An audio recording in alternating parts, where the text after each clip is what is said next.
Today we're taking a walking tour of the French village of Colmar. This village was first founded around the year 884 and then later became a free imperial city around the year of 1226. In the ensuing years, this city changed hands between France and Germany numerous times. It was fought over, conquered, refought over, reconquered, and as a result, this city contains not only examples of Gothic style buildings and structures, but also has quite a mixture of French and German Renaissance architecture in it.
As we wandered around the winding cobblestone streets, we couldn't help but notice the similarity in the feel of the city between Colmar and the French Quarter in New Orleans.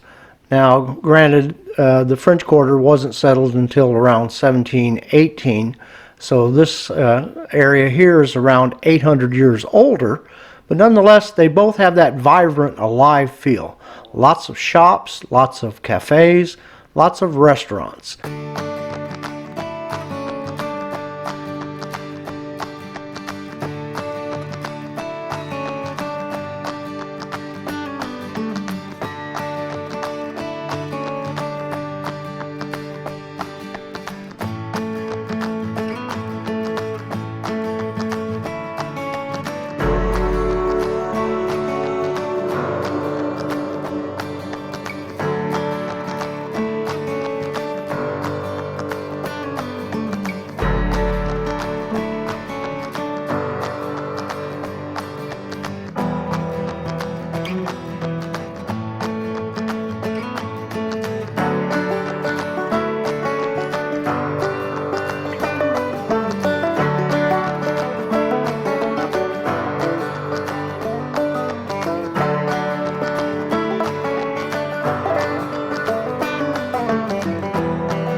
Now I'd like to point out that earlier in this video you may have noticed a Viking tour guide. He had a red paddle sign and a red pouch.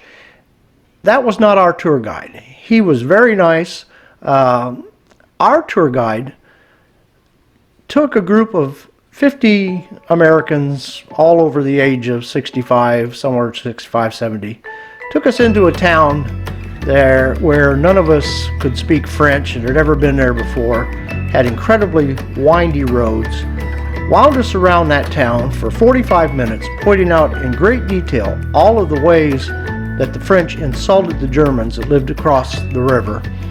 And then when he got us about as far away as you could possibly get from where we started, stopped the tour, looked at his watch and said, "Well, you got 45 minutes, I'll meet you back where we started," and absolutely disappeared.